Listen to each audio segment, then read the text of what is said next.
It's the Patriot bye week, which means that we have a special guest lined up for you. She is not only the lead reporter for the New England Patriots from MassLive. She not only worked for the Boston Herald, but she is the most requested and the most sought after and the most frequent guest here at Missing the Point, Miss Karen Guregian. Karen, how are you today?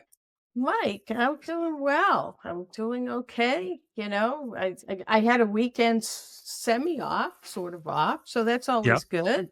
Mhm. And like the Patriots, I was sort of self scouting. I was recharging and self scouting, and so I'm ready for the final month of the season. It's I can promise you've done more scouting than them, but, we'll get into that. Yeah, I did a big report card on I know. Yes, we're gonna get into yeah, so we that's what gotta I'm saying. That's the scouting type of scouting I did. So anyway, So we made a big error, a scheduling error. I'll blame our producer because he's not here to defend himself by not having you on at the beginning of the season to understand what your overall expectations were, Patriots. and to give a So prediction like I usually I do, I know I know Oh. I know that's and you and that's you- our you're bad. losing out on money because I've kind of predicted it right at least What did once. what did you predict this year? Do you remember? Uh, it was either 5 or 6, but since it's closer to 5, I'll say 5. Yeah, that feels right. Right. It So wasn't. Put it this way, it wasn't a lot. given that they are 3-10, and I Yep. did read your report card. Obviously, that was published on MassLive.com on Monday. Yep. Yep. What would you say is their most glaring issue facing this team right now? Lack of talent. You would put that over lack of experience for coaching? I think talent makes coaches look good. Mm, Or put Yeah, it this way, makes coaches look better, yeah, it's you true. know? yeah. Um, so and I think talent would have helped the kind of rookiness of the coaching staff a little bit. Um, I mean, I think I think you can tell it's hard to tell with the first year staff, but sometimes, as we saw with Bill Belichick for so many years, um, with obviously with the help of Tom Brady, but I'm talking about the defense in particular, is that Belichick could make an average or pedestrian defense look much better than it was because he was a master at hiding the weaknesses. He Mm, was a master at subterfuge and confusing quarterbacks and moving guys around and in that way, again, he could get away with not having a pass rush, which is part of this problem. Not being able to tackle. not, I mean, well, it's just or not being able to have linebackers cover. So, I mean, he could mask mistakes better than anyone I've seen. And you would have thought maybe some of that would have rubbed off on Gerard Mayo and DeMarcus Covington.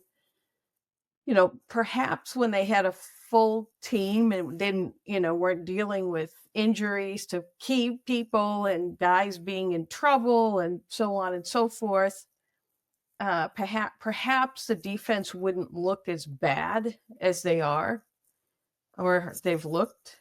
Yeah. Um, but you know, this rookie staff hasn't adjusted to injuries and absences as well as their successor or their previous coach.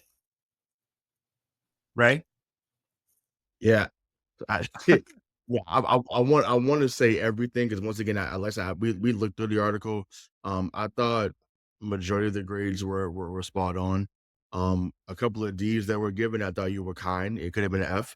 Uh, like that, and this is coming from I teach when I don't do this, so it's just like I'm more of a harsh Mhm. grader. But Yeah.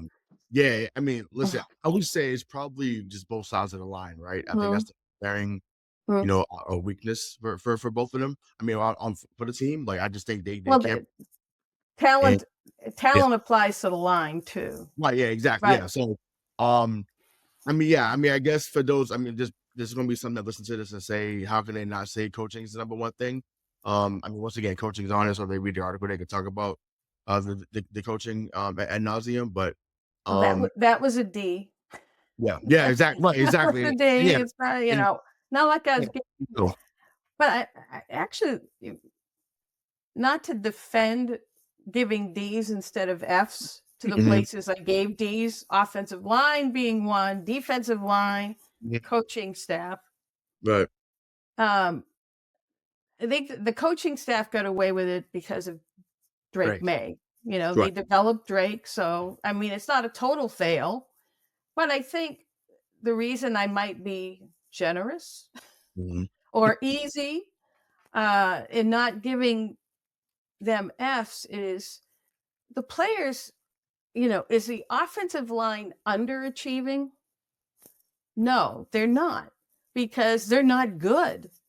And to penalize them for not being good or just playing to the level that they are, mhm, it's kind of tough for me to flunk them, because again, this is just me talking. I think some of these false start penalties, some of these holding calls, these repeated calls are because these guys are overmatched and they're trying to find ways not to get Drake killed. So the false starts is a tackle looking to get a little bit of a jump on the defensive end that's going to make them look silly, yeah, right? Yep. mhm, The holding is okay. I can't let Drake get killed. They're not good. They're not good enough. And as I said, so for me, it's hard to flatline them with an F. right, The defensive line, they were missing Barmore most of the year. mhm, They traded Judon, not that he's turned out to be any good. But they're getting pushed back. But you have guys in there, Daniel Aquali, who's a reserve. You have a reserve, all bunch of reserves around Devon Godchild. Am I gonna, give them an F? Because again, everyone around Godchild is either a guy they picked up off the street or a guy that's not at really starting caliber. yeah, So if there's a category for the front office, maybe mhm, that's where the F would go, Oh yeah. mm, yeah, oh right? yeah, I mean, for sure, I mean, but that, I I mean, didn't I didn't have that category. yeah. Well, no, I mean, maybe as season's ending, right? Because obviously, you know, we'll see what happens. But obviously, that leads into what we were going to ask next. So it's like, obviously they'll have a plethora of questions they have to answer in the off season. So just what kind of shakeup do you expect to happen in the off season?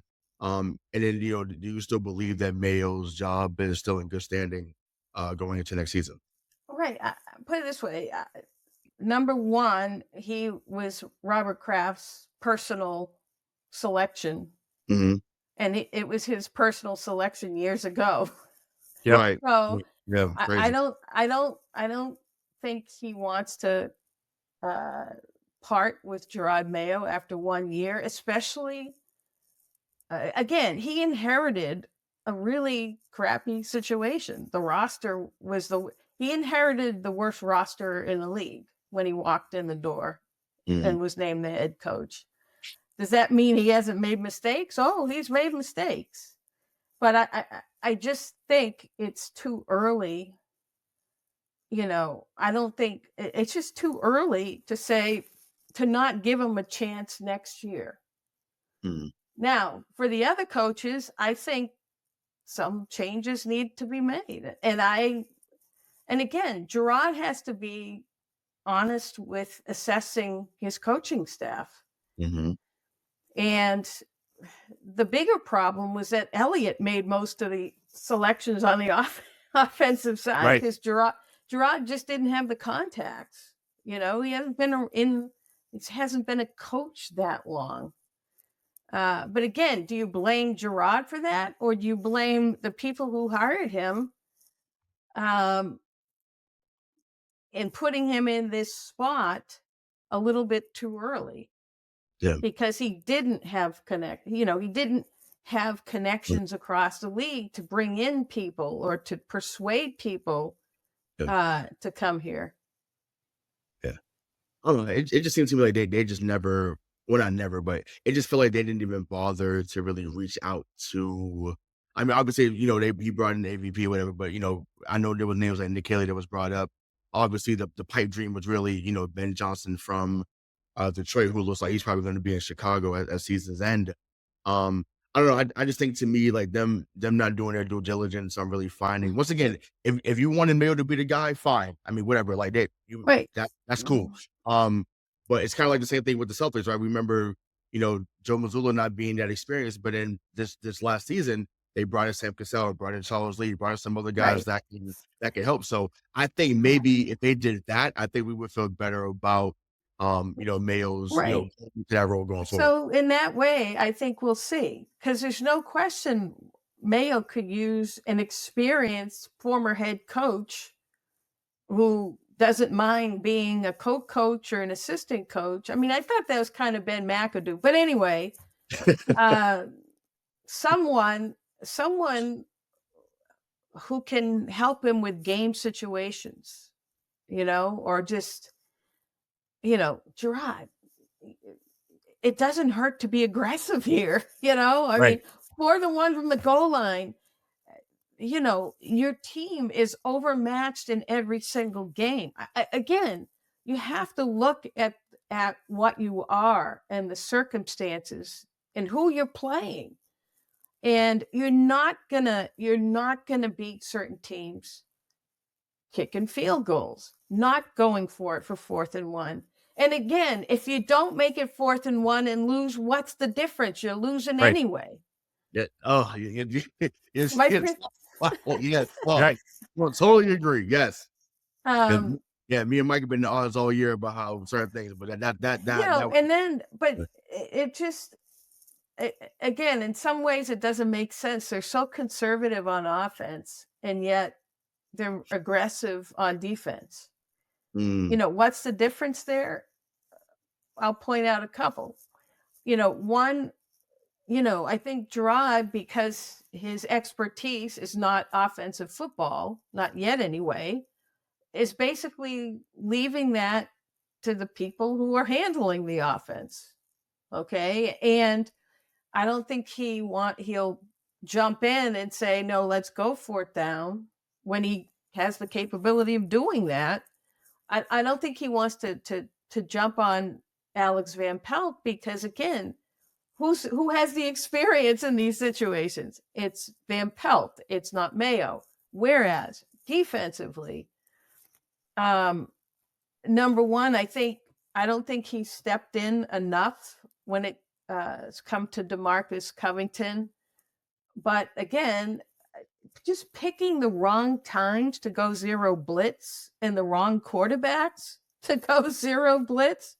Yep. I mean, Matthew Stafford, why are you blitzing? Again, do they look at numbers? But I don't want to give them an excuse, but when you don't have people who can get to the quarterback themselves, when you don't have pass rushers, you have to try and do something to get to the quarterback or bother him a little bit. And I think that's why they've been gambling more on defense with these zero blitzes and just hoping somebody will still get to the quarterback or bother him enough so they don't make these plays on 3rd down and 4th down or whatever it is. But I think they've just picked their wrong spots to gamble and the wrong quarterbacks to gamble against. It's interesting because during that period of time, I would say from like 2009 to 2014, when our defenses weren't great, Bill did a great job of perceived pressure, where it looked like that they were going to be rushing 5 And then or they went 6 back. times. Yeah. And then they all went back. Yeah. And that's Right. the time where Mayo was a player. So isn't Right. it interesting that like he doesn't? I know I'm simplifying it, but why Mm, aren't we seeing more of that? Because he doesn't have the horses, sure, but he right. knows what it looked like. Yeah. Well, it's interesting, and it's almost like a microcosm of what we saw between Matt Patricia and Brian Flores. Matt Patricia was much more conservative, right? Yep. He didn't gamble, he didn't blitz at all. When he left and Flores took over, I mean, he like sent the house all the time. I All the time. mean, right? You know, and perhaps that was because he had better personnel or better players or better guys in the secondary, with Steph Gilmore and company, you know, that, he was able to do that. But it's interesting, though. Flores has taken that philosophy wherever he's gone. Patricia has had the conservative philosophy wherever he's gone, even as an offensive coordinator. Mm. So, and they all were taught by Belichick, but both of them kind of came out different. Right. So perhaps that's what we're seeing, both with Covington and Gerard Mayo. In the when talking about like the type of a shakeup, right? Because I've been on the hill this entire season that there's no way Kraft is going to let go of Mayo No, there's none. because he publicly came out and said that he's the chosen one. He Right. handpicked him to replace Bill, right? So and we know how it appears he likes to be perceived in public. But I have a question. I don't know if you can answer this, but I want to ask anyway. Was Bill O'Brien ever asked to stay on with Gerard Mayo, and how different do you think the offense would look had he done that? I think he was. But I mean, Bill O'Brien was.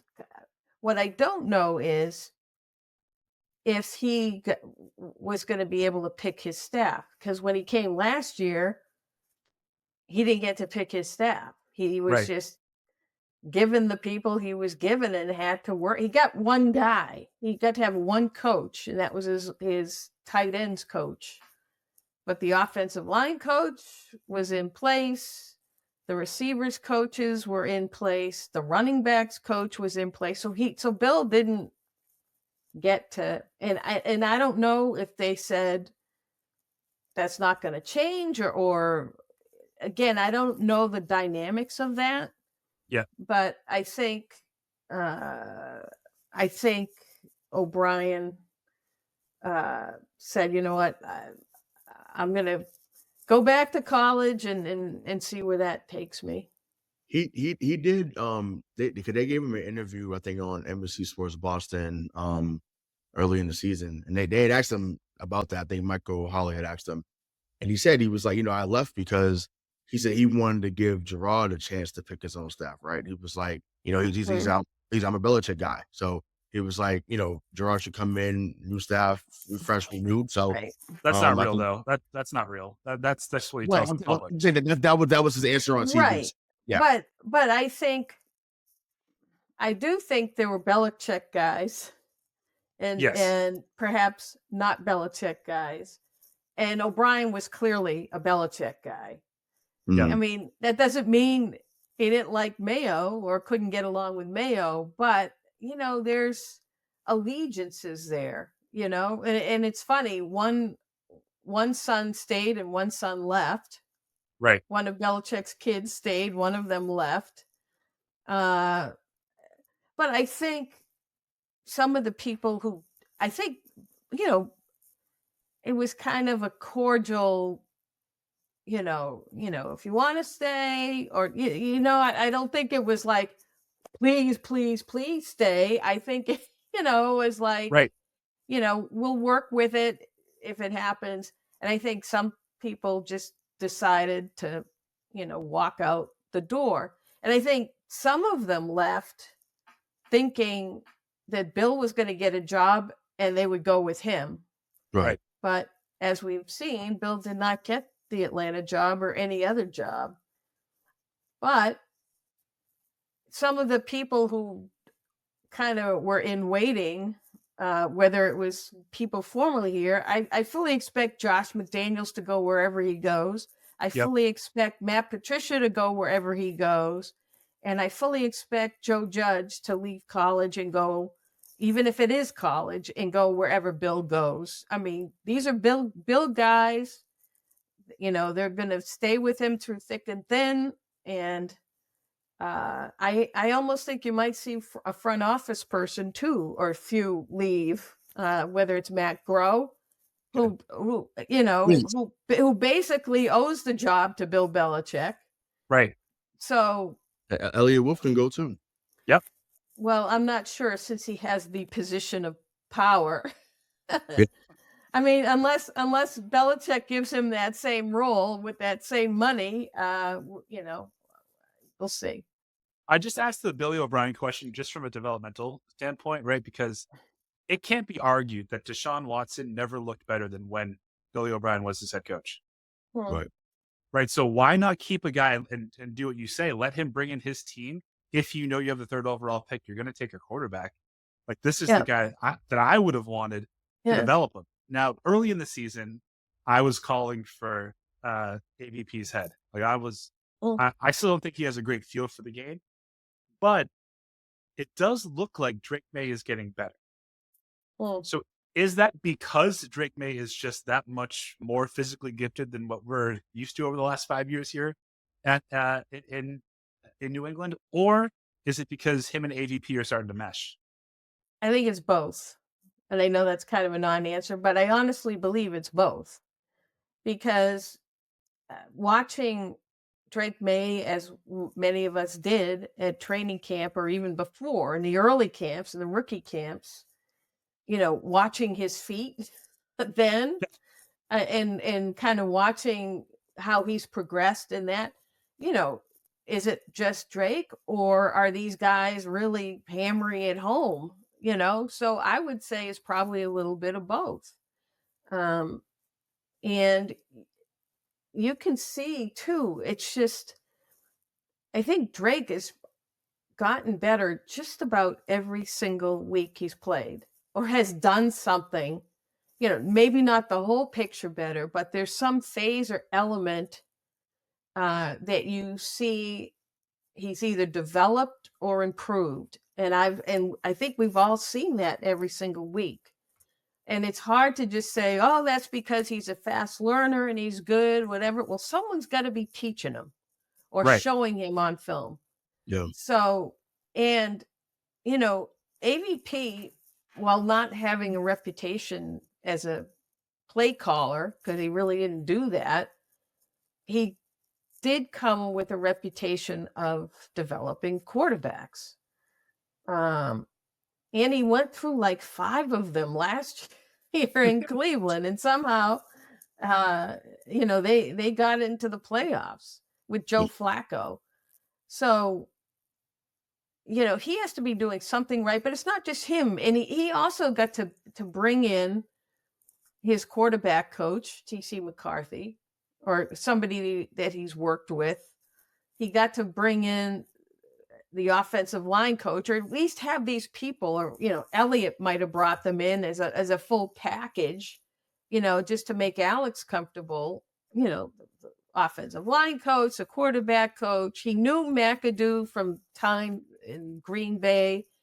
You know, I think everyone but the wide receivers coach might have been, you know, someone that was either handpicked by Alex or someone that Alex gave a thumbs up to because he had worked with them previously and was comfortable with them.